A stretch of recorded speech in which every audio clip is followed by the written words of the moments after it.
bizarrerie. Mais encore, dites-moi, quelle bizarrerie! Laissez-moi la boutique, j'ai couru vous cacher. Mais on entend les gens sans se fâcher! Moi, je veux me fâcher, ne veux point t'entendre. Dans vos brusques chagrins, je ne puis vous comprendre. Et quoi qu'à enfin, je suis tous les premiers. Moi, votre ami, riez cela de vos papiers. J'ai fait jusqu'ici profession de lettres. Mais après ce qu'en vous je viens de voir paraître, je vous déclare net que je ne le suis plus. Et ne veux nulle place en de cœur corrompu. Je suis donc bien coupable, Alceste, à votre compte. Allez, vous devriez mourir de pure honte. Une telle action ne saurait s'excuser. Et tout homme d'honneur s'en doit scandaliser. Je vous vois accabler un homme de caresses et témoigner pour lui les dernières tendresses, de protestations, d'offres et de serments. Vous chargez la fureur de vos embrassements. Et quand je vous demande après quel est cet homme, à peine pouvez-vous dire comme il se nomme. Mais quand on est du monde, il faut bien que l'on rende quelques dehors civils que l'usage demande. Non, on devrait châtier, sans pitié, ce commerce honteux de semblant d'amitié. Je veux que l'on soit homme, et qu'en toute rencontre, le fond de nos cœurs, dans nos discours se montre. Que ce soit lui qui parle, que nos sentiments ne se masquent jamais sous de vains compliments. Il y a bien des endroits où la pleine franchise deviendrait ridicule et serait peu permis. Et n'en déplaise à votre austère honneur, il est bon de cacher ce qu'on a dans le cœur. Serait-il à propos et de la bienséance de dire à 1000 gens tout ce que Dieu en pense? Et quand on a quelqu'un qu'on est ou qui déplaît, doit-on déclarer la chose comme elle est? Oui. Quoi? Vous iriez dire à la vieille Émilie qu'à son âge il sied mal de faire la jolie et que le blanc qu'elle a scandalise chacun? Sans doute. À Torilas, qu'il est trop importun, qu'il n'est à la cour, oreille qui ne lasse, à compter sa bravoure et l'éclat de sa race. Fort bien. Vous moquez. Je ne me moque point, et je ne vais épargner personne sur ce point. J'entre en une humeur noire, en un chagrin profond quand je vois les hommes vivre entre eux comme ils le font. Je ne trouve partout que lâche flatterie, qu'injustice, intérêt, trahison, fourberie. Le monde par vos soins ne se changera pas.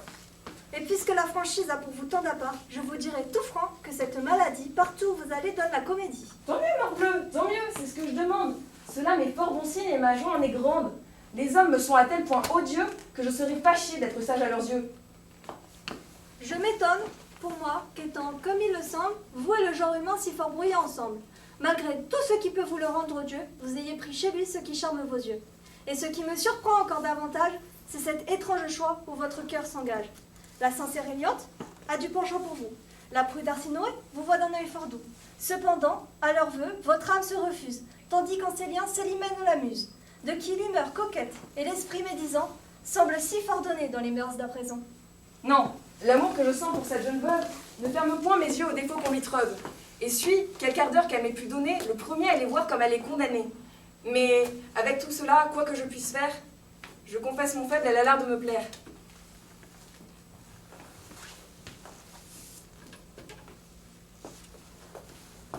Messieurs, on m'a dit que vous étiez ici, et j'ai monté vous dire, et d'un cœur véritable, que j'ai conçu pour vous une estime incroyable, et que depuis longtemps cette estime m'a mis dans un ardent désir d'être de vos amis. C'est à vous, s'il vous plaît, que ce discours s'adresse. À moi, monsieur? À vous, trouvez-vous qu'il vous blesse? Non pas, mais je n'attendais pas l'honneur que je reçois. La surprise est fort grande pour moi.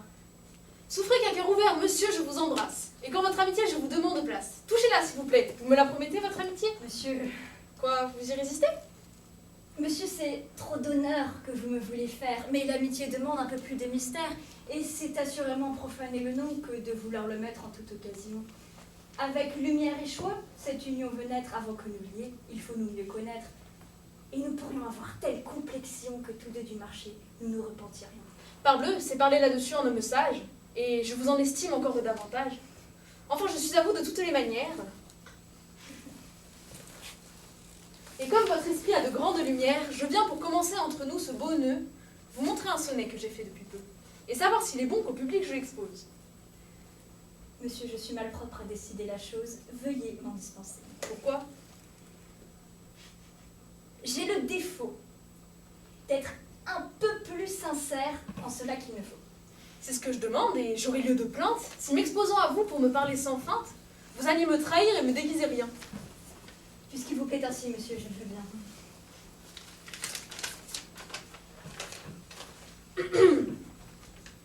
Sonnet! C'est un sonnet. L'espoir, c'est une dame qui, de quelque espérance, avait flatté ma flamme. L'espoir, ce ne sont point de ces grands vers pompeux, mais de petits vers doux, tendres et langoureux. Nous verrons bien. L'espoir? Ah, je ne sais si le style pourra vous en paraître assez net et facile, et si du choix des mots vous contenterez. Nous allons voir, monsieur. Au reste, vous saurez que je n'ai demeuré qu'un quart d'heure à le faire. Voyons, monsieur, le temps ne fait rien à l'affaire. L'espoir, il est vrai, nous soulage et nous berce un temps notre ennui. Mais Phyllis, le triste avantage, lorsque rien ne marche après lui. Je suis déjà charmée de ce petit morceau. Quoi? Vous avez le front de trouver cela beau? Vous eûtes de la complaisance, et vous en deviez m'en avoir, et ne point vous mettre en dépense pour ne me donner que l'espoir. Ah, qu'en termes galants, ces choses-là sont mises. Morbleu, ville complaisant, vous louez des sottises. S'il fallait qu'une attente éternelle eusse raison de l'ardeur de mon zèle, le trépas sera mon recours. Vos soins ne peuvent m'en distraire, belle Phyllis. On désespère alors qu'on espère toujours. La chute en est jolie, amoureuse, admirable. La peste de ta chute, empoisonneur au diable. En eusse-tu fait une à te casser le nez? Je n'ai jamais ouï de vers si bien tourné. Morbleu. Vous me flattez, et vous croyez peut-être, Non, je ne flatte point. Que fais-tu donc, traître? mais pour vous, vous savez quel est notre traité. Parlez-moi s'il vous plaît, avec sincérité. Monsieur, cette matière est toujours délicate. Et sur le bel esprit, nous aimons qu'on nous flatte. Mais un jour, à quelqu'un dont je tairai le nom, je disais en voyant des vers de sa façon qu'il faut qu'un galant homme ait toujours grand empire sur les démangeaisons qui nous prennent d'écrire, qu'il doit tenir l'abri de grands empressements qu'on a de faire éclat de tels amusements, et que par la chaleur de montrer ses ouvrages, on s'expose à jouer de mauvais personnages. Est-ce que vous me déclarez là que j'ai tort de vouloir? Je ne dis pas cela, mais je lui disais, moi, qu'un froid écrit assomme, qu'il ne faut que ce faible à décrire un homme, et qu'étant d'autre part sans belle qualité, on regarde les gens par leur méchant côté. Est-ce que j'écris mal? Et leur ressemblerais-je? Je ne dis pas cela. Mais enfin, lui disais-je, quel besoin si pressant avez-vous de rimer? Et qui diantre vous pousse à vous faire imprimer? Si l'on peut pardonner l'essor d'un mauvais livre, ce n'est qu'aux malheureux qui composent pour vivre. Croyez-moi, résistez à ces tentations, dérobez au public ses occupations, et n'allez point quitter de quoi que l'on vous somme le nom que dans la cour vous avez d'honnête homme, pour prendre de la main d'un avis d'imprimeur celui de ridicule et misérable auteur. C'est ce que je tâchais de lui faire comprendre. Voilà qui va fort bien, et je crois vous entendre. Mais ne puis-je savoir ce que dans mon sonnet? Franchement, il est bon à mettre au cabinet. Vous vous êtes réglé sur de méchants modèles, et vos expressions ne sont point naturelles. Ce style figuré dont on fait vanité sort du bon caractère et de la vérité. Ce n'est que jeu de mots, qu'affectation pure. Ce n'est point ainsi que parle la nature. Et moi, je vous soutiens que mes vers sont fort bons. Pour les trouver principes, vous avez vos raisons. Et vous trouverez bon que j'en puisse avoir d'autres qui se dispenseront de se soumettre aux vôtres. Il me suffit de voir que d'autres en font cas. C'est qu'ils ont l'art de feindre, et moi, je ne l'ai pas.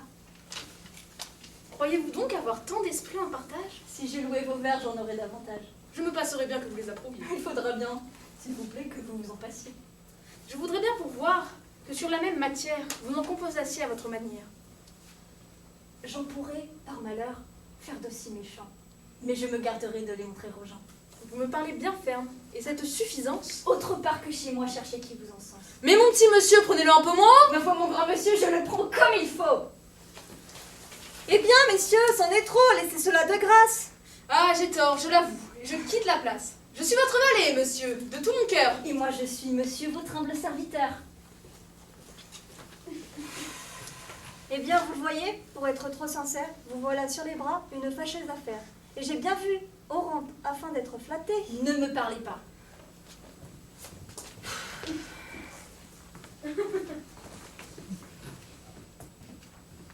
Madame, voulez-vous que je vous parle net? De vos façons d'agir, je suis mal satisfait. Contre elle, dans mon cœur, trop de bile s'assemble, et je sens qu'il faudra que nous rompions ensemble. C'est pour me quereller donc à ce que je vois que vous avez voulu me ramener chez moi. Je ne querelle pas. Mais votre humeur, madame, ouvre au premier venu trop d'accès dans votre âme.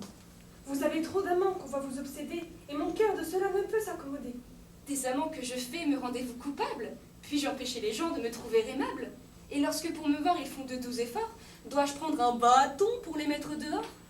Non, madame, ça n'est pas un bâton qu'il faut prendre, mais un cœur à leur vœu, moins facile et moins tendre. À votre complaisance un peu moins étendue, de tendres soupirants chasseraient la cohue. Mais au moins, dites-moi, madame, par quel sein votre clé tendre a l'air de vous plaire si fort?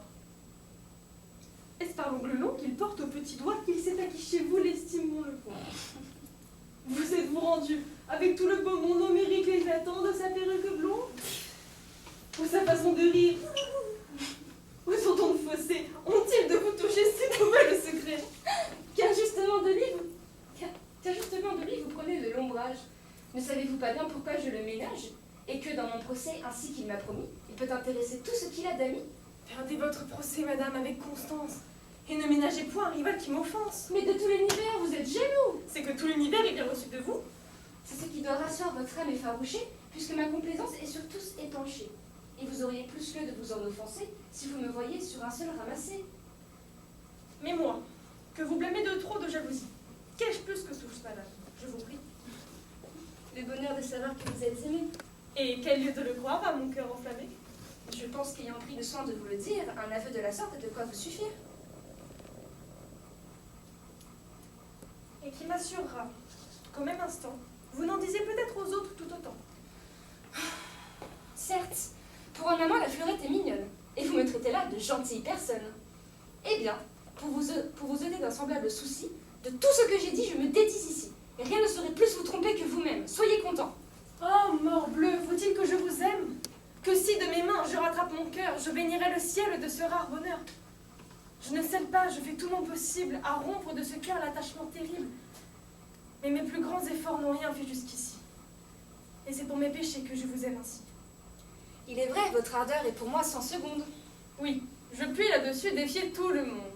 Mon amour ne se peut concevoir, et personne n'a jamais aimé comme je fais. En effet, la méthode en est toute nouvelle, car vous aimez les gens pour leur faire querelle. Ce n'est qu'en mot fâcheux que votre ardeur s'éclate. Et On n'a jamais on n'a jamais vu un amour si bon.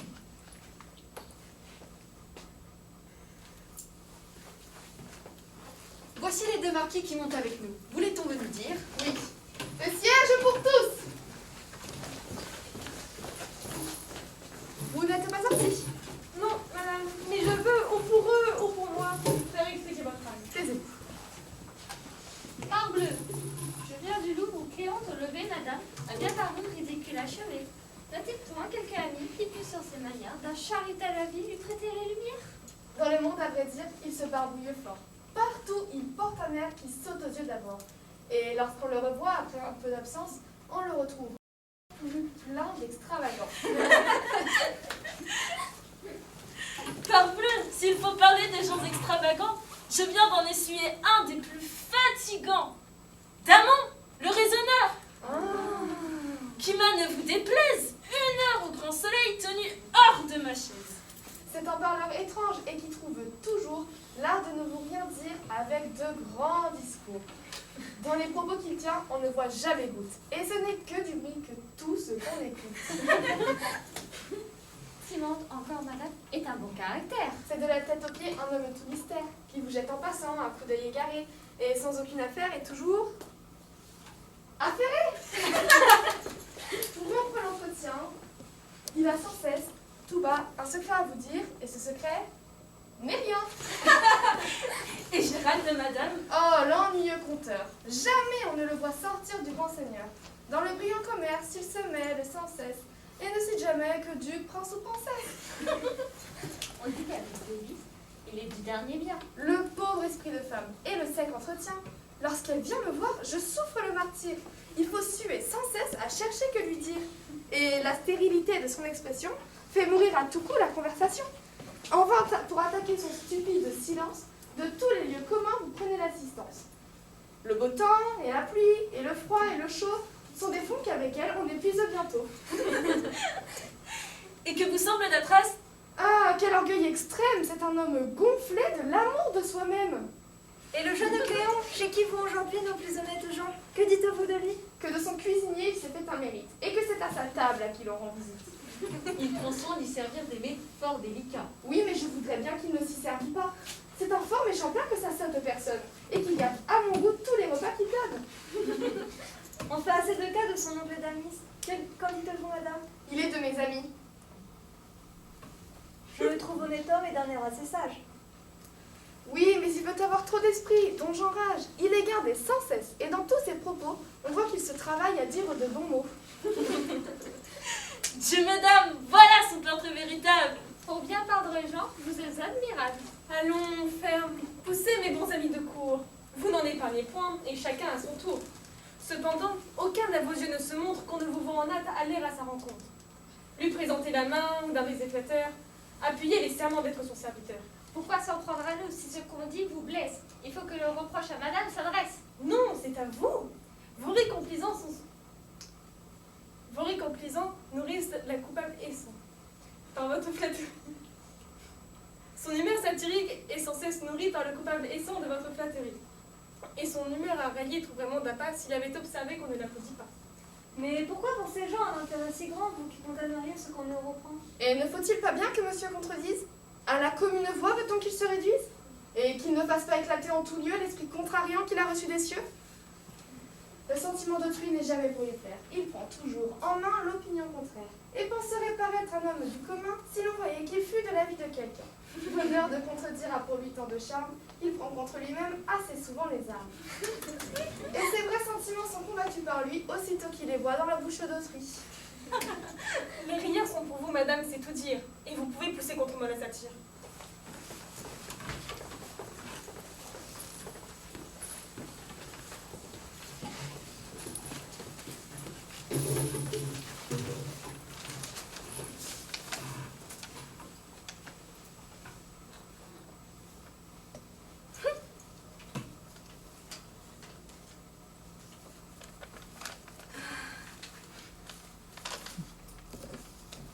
Cher marquis, je te vois là bien satisfaite, toute chose t'égaye et rien ne t'inquiète. En bonne foi, crois-tu, sans t'éblouir les yeux, avoir de grands sujets de paraître joyeux? Parbleu, je ne vois pas lorsque je m'examine, ou prendre aucun sujet d'avoir l'âme chagrine. J'ai du bien, je suis jeune, et sors d'une maison qui se peut dire noble avec quelques raisons. Et je crois, par le rang que me donne ma race, qu'il y ait fort peu d'emplois dont je ne sois en passe. Pour le cœur, dont surtout nous devons faire cas, on sait, sans vanité, que je n'en manque pas.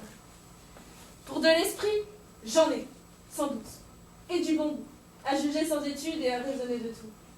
Je suis assez adroit, j'ai bon air, bonne mine, les dents belles, surtout, et la taille fort fine. Quant à se mettre bien, je crois sans me flatter qu'on serait malvenu de me le disputer. Je crois qu'avec cela, mon cher marquis, je crois qu'on peut par tout pays être content de soi. Oui, mais trouvons d'ailleurs des conquêtes faciles. Pourquoi pousser ici des soupirs inutiles? Moi? Parbleu, je ne suis ni de taille ni d'humeur à pouvoir d'une belle essuyer la froideur. C'est toujours mal tourné, aux mérites vulgaires, à brûler constamment pour des beautés sévères, à languir à leurs pieds et souffrir leur rigueur, à chercher le secours des soupirs et des pleurs. Mais les gens de mon air marquis ne sont pas faits pour aimer à crédit et faire tous les frais. Et comment, à tout mettre de juste balance, il faut qu'affré comment se fassent les avances. Tu penses donc, marquis, être fort bien ici? J'ai quelques lieux, marquis, de le penser ainsi. Crois-moi, détache-toi de cette terreur extrême. Tu te flattes, mon cher, et t'aveugles toi-même. Il est vrai, je me flatte, il m'aveugle, en effet. Mais qui te fait juger ton bonheur si parfait? Je me flatte, Sur quoi fonder tes conjectures? je m'aveugle, En as-tu des preuves qui soient sûres?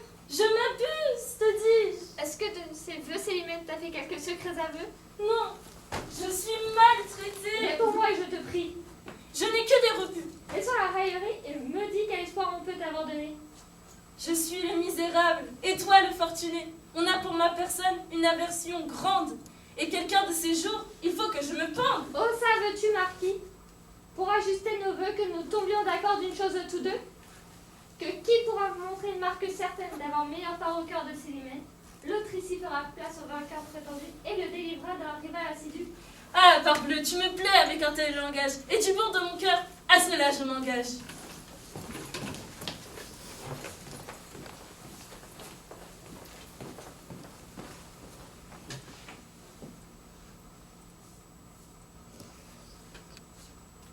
Au ciel de mes transports! Puis-je être ici le maître? Ouais, quel est dans le trouble je vois paraître? Et que me veulent dire? Et ces soupirs poussés? et ces sombres regards que sur moi vous lancez? Que toutes les horreurs dont une âme est capable à vos déloyautés n'ont rien de comparable. Que le sort, les démons et le ciel en courroux n'ont jamais reproduit de si méchants que vous. Voilà certainement des douceurs que j'admire. Ah, ne plaisantez point, il n'est pas temps de rire. Rougissez bien plutôt, vous en avez raison. Et j'ai de sûrs témoins de votre trahison. Et ne présumez pas que sans être vengé, je souffre le dépit de me voir outragé. Je sais que sur les vœux, on apprend de puissance, que l'amour peut partout naître sans dépendance, que jamais par la force on entrera dans un cœur, et que toute âme est libre à nommer son vainqueur. Aussi, ne trouverais-je aucun sujet de plainte si pour moi votre bouche avait parlé sans fin. Et rejetant mes vœux dès le premier abord, mon cœur n'aurait eu droit de s'en prendre qu'au sort. Mais d'un aveu trompeur, voir ma flamme applaudie, c'est une trahison, c'est une perfidie. Percé du coup mortel dont vous m'assassinez, mes sens par la raison ne sont plus gouvernés. Je cède au mouvement d'une juste colère. Je ne réponds pas de ce que je puis faire. D'où vient-on, je vous prie, un tel emportement? Avez-vous, dites-moi, perdu le jugement? Oui, je l'ai perdu, lorsque dans votre vue j'ai pris pour mon malheur le poison qui me tue, et que j'ai cru trouver quelque sincérité dans les traîtres appâts dont je fus enchantée. De quelle trahison pouvez-vous donc vous plaindre? Ah, que ce cœur est double et c'est bien l'art de feindre. Mais pour le mettre à bout, j'ai des moyens tout prêts.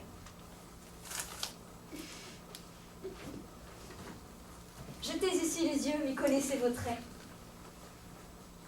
Ce témoin découvert suffit pour vous confondre. Et contre ce biais, on n'a rien à répondre. Voilà donc le sujet qui vous trouble l'esprit? Vous ne rougissez pas en voyant cet écrit? Et par quelle raison faut-il que je rougisse? Quoi? Vous joignez ici l'audace à l'artifice? Le désavouerez-vous pour n'avoir point de sein? Pourquoi désavouer un billet de ma main?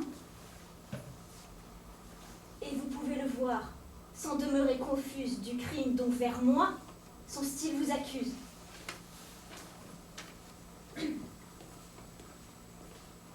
Vous êtes, sans mentir, un grand extravagant. Quoi? Vous bravez ici ce témoin convaincant? Et ce qu'il me fait voir de douceur pour Oronte n'a donc rien qui m'outrage et qui vous fasse honte. Oronte? Mais qui vous dit que la lettre est pour lui? Les gens qui dans mes mains l'ont remise aujourd'hui. Mais je veux consentir qu'elle soit pour un autre. Mon cœur en a-t-il moins à se plaindre du vôtre? Serez-vous, vers moi, moins coupable en effet? Mais si c'est une femme à qui va ce billet, pourquoi vous blesse-t-il? Et qu'a-t-il de coupable? Le détour est bon. Et l'excuse admirable. Je ne m'attendais pas, je l'avoue, à ce trait. Et me voilà par là, convaincue, tout à fait. Osez-vous recourir à ces ruses grossières? Croyez-vous les gens si privés de lumière? Voyons un peu par quel biais, de quelle ère. Vous voulez soutenir un mensonge si clair? Ajuster pour couvrir un manquement de foi ce que je m'en veux. Il ne me plaît pas, moi. Je vous trouve plaisant d'user d'un tel empire, et de me dire au nez ce que vous m'osez dire. Non, sans s'emporter. Prenez un peu souci de me justifier les termes que voici. Non, je n'en veux rien faire. Et dans cette occurrence, tout ce que vous croirez mais de peu d'importance. De grâce, montrez-moi, je serai satisfait qu'on peut pour une femme expliquer ce billet. Non, il est pour Oronte. Et je veux qu'on le croie. Je reçois tous ses soins avec beaucoup de joie. J'admire ce qu'il dit, j'estime ce qu'il est, et je tombe d'accord de tout ce qu'il vous plaît. Faites, prenez parti, que rien ne vous arrête, et ne me rompez pas davantage la tête. Ciel, rien de plus cruel peut-il être inventé. Et jamais cœur fut-il de la sorte traité. Quoi? D'un juste courroux, je suis émue contre elle. C'est moi qui viens me plaindre et c'est moi qu'on querelle. Défendez-vous au moins d'un crime qui m'accable et cessez d'affecter d'être envers moi coupable. Rendez-moi s'il se peut ce biais innocent à vous prêter les mains ma tendresse consent. Efforcez-vous au moins de paraître fidèle et je m'efforcerai moi de vous croire tel. Allez, vous êtes fou, dans vos transports jaloux, et ne méritez pas l'amour que l'on a pour vous. Je voudrais bien savoir qui pourrait me contraindre, à descendre pour vous aux bassesses de feindre. Et pourquoi, si mon cœur penchait de l'autre côté, je ne le dirais pas avec sincérité? Quoi, de mes sentiments, l'obligeante assurance contre tous vos soupçons ne prend pas ma défense? Auprès d'un tel garant sont-ils de quelques points? N'est-ce pas m'outrager que d'écouter leur voix? Allez, de tels soupçons méritent ma colère, et vous ne valez pas que l'on vous considère. Je suis sotte, et veux mal à ma simplicité de conserver encore pour vous quelques bontés. Je devrais autre part attacher mon estime et vous faire un sujet de plainte légitime. Traîtresse, mon fable est étrange pour vous. Vous me trompez sans doute avec des mots si doux. Mais n'importe. Il faut suivre ma destinée. À votre foi, mon âme est tout abandonnée. Je veux voir jusqu'au bout quel sera votre cœur et si de me trahir, il aura la noirceur. Non, vous ne m'aimez point comme il faut que l'on aime.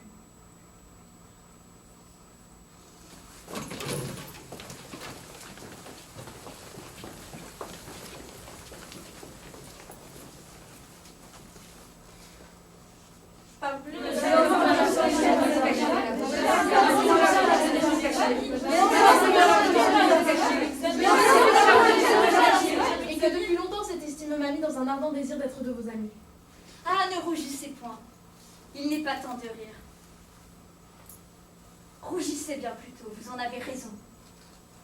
Et j'ai de sûrs témoins de votre trahison. Les amants que je fais me rendez-vous coupable? Puis-je empêcher les gens de me trouver aimable?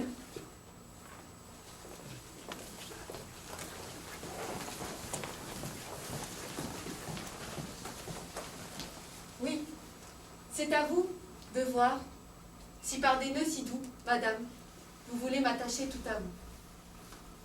Mais la preuve que je vous en demande, c'est de ne plus souffrir qu'Alceste vous prétende, de le sacrifier, madame, à mon amour, et de chez vous, enfin, le bannir dès ce jour. Mais quel sujet si grand contre lui vous irrite? Vous, à qui j'ai tant vu parler de son mérite? Madame, il ne faut point ces éclaircissements. Il s'agit de savoir quels sont vos sentiments. Choisissez, s'il vous plaît, de garder l'un ou l'autre. Ma résolution n'attend rien que la vôtre. Oui, monsieur a raison. Madame, il faut choisir. Et sa demande ici s'accorde à mon désir. Les choses ne sont plus pour traîner en longueur. Et voici le moment d'expliquer votre cœur. Monsieur, je ne veux pas, d'une flamme importune, troubler aucunement votre bonne fortune. Je ne veux pas, monsieur, jaloux ou non jaloux, partager de son cœur. Rien du tout avec vous. Si votre amour au mien lui semble préférable, Si du moindre penchant pour vous elle est capable, je jure de n'y rien prétendre désormais. Je jure hautement de ne l'avoir jamais. Madame, c'est à vous de parler sans contrainte. Madame, vous pouvez vous expliquer sans crainte. Vous n'avez qu'à nous dire où s'attachent vos vœux. vous n'avez qu'à trancher et choisir de nous deux. Quoi? Sur un pareil choix, vous semblez être en peine? Quoi? Votre âme balance et paraît incertaine? Mon Dieu, que cet instant c'est la hors de saison, et que vous témoignez tous deux peu de raison. Mais je souffre, à vrai dire, une gêne trop forte à prononcer en face un aveu de la sorte. Je trouve que ces mots qui sont désobligeants ne se doivent point dire en présence des gens. Non, non. Un franc aveu n'a rien que j'appréhende. J'y consens pour ma part. Et moi, je le demande. C'est son éclat surtout qu'ici j'ose exiger. Et je ne prétends point vous voir rien ménager. Conserver tout le monde est votre plus grande étude, mais plus d'amusement et plus d'incertitude. Il faut vous expliquer nettement là-dessus. Et si vous ne parlez pas, ou bien pour un arrêt, Je prends votre refus. ou bien pour un refus, ou bien pour un arrêt, je prends votre refus. Je saurai pour ma part expliquer ce silence. Et vous tient pour dit tout le mal que j'y pense. Je vous sais fort bon gré, monsieur de Secours, et je lui dis ici même chose que vous. Je ne veux qu'un seul mot pour finir nos débats. Et moi, je vous entends si vous ne parlez pas. Madame, nous venons tous deux, sans vous déplaire, éclaircir avec vous une petite affaire. À propos, messieurs, vous vous trouvez ici et vous êtes mêlés dans cette affaire aussi. Oui, madame, voyons d'un esprit adouci, comment vous vous prendrez à soutenir ceci. Cette lettre, par vous, est écrite à Clitandre. Vous avez, pour Acaste, écrit ce billet tendre.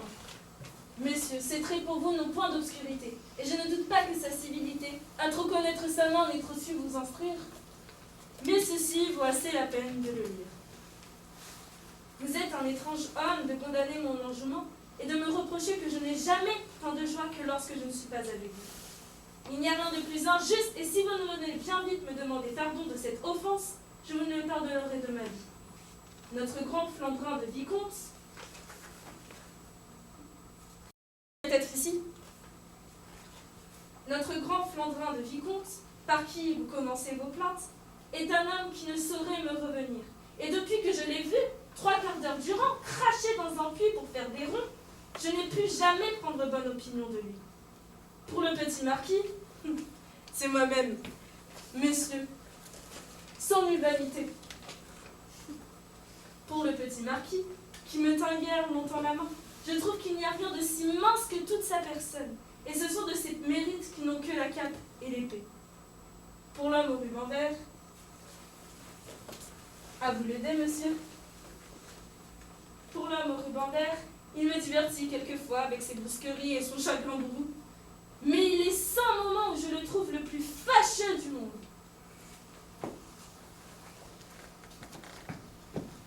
Et pour l'homme à la veste, voici votre paquet.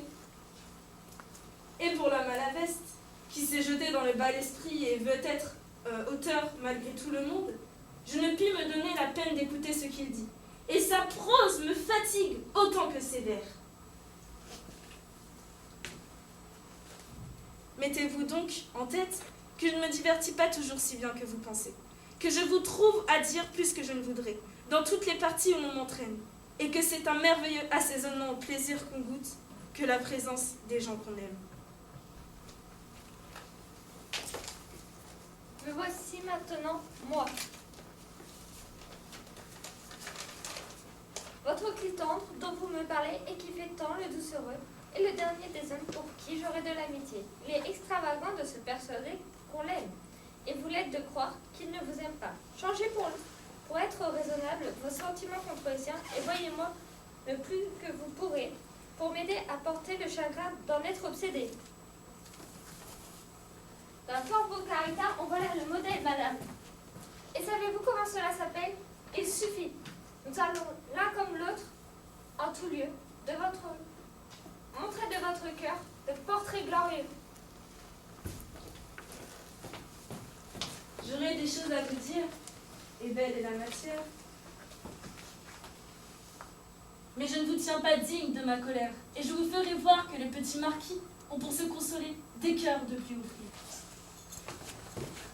Quoi? De cette façon, je vois qu'on me déchire, après tout ce qu'à moi je vous ai vu m'écrire, et votre cœur paraît de beaux semblants d'amour, à tout le genre humain se promet tour à tour. Pff, allez, j'étais trop dupe, et je ne vais ne plus l'être. Vous me faites un bien me faisant vous connaître. J'y profite d'un cœur qu'ainsi vous me rendez, et trouve ma vengeance en ce que vous perdez. Monsieur, je ne fais plus d'obstacle à votre flamme, et vous pouvez conclure affaire avec madame.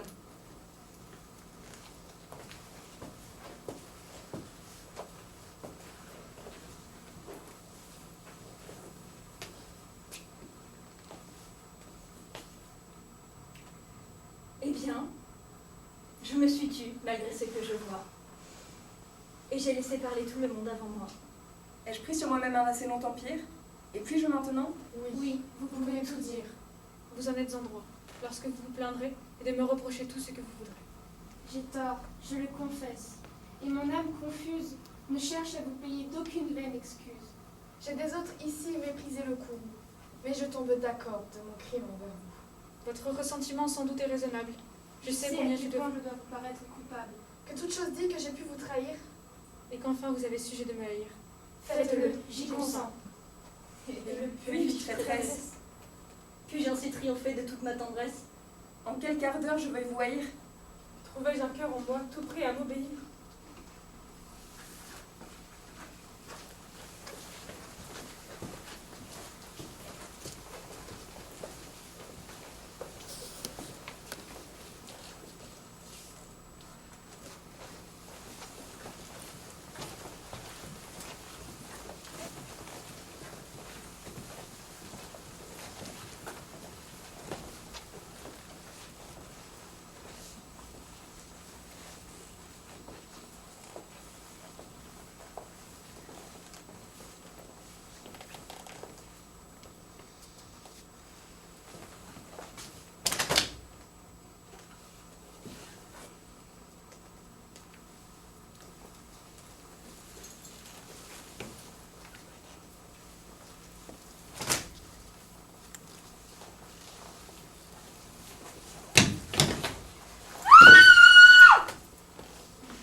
Et quand on est du monde, il faut bien que l'on rende quelques dehors civils que l'usage demande.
Il y a bien des endroits où la pleine franchise deviendrait ridicule et serait peu permise.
Et quand on a quelqu'un, qu'on est ou qui déplaît, lui doit-on déclarer la chose comme elle est?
C'était une image, mais c'est pour dire que si tes pieds ne sont pas portés par la même dynamique que ton intention, on ne va pas croire à ce que tu joues.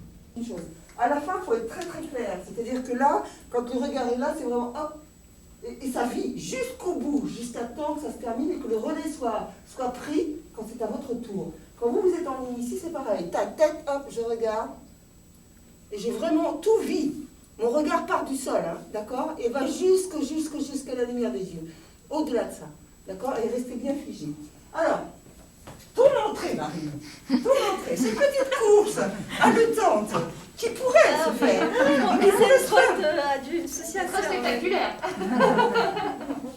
Et 1, 2, 3, 4 et 5 et 6 et 7 et 8 et 1, 2, 3, 4 et 5, 6, 7, 3, grand. Faut que ça soit super grand. Et 1, 6, 7, 8, 1, 2, 2, 3, 4, 5, 6, 7, la jambe. 1, 2, 3, tu avances. Ton épaule est là, tu reviens, tête. La jette, faut la jeter en arrière. 7 et 1 et 2 et 3 et 4. 6, 7, 8 et 1 et 2 et 3 et 4. 5, 6, 7, 8. 1 et 2 et 3 et 4. 5, 6, 7, 8. 1 et 2 et 3 et 4. 5, 6, 7 et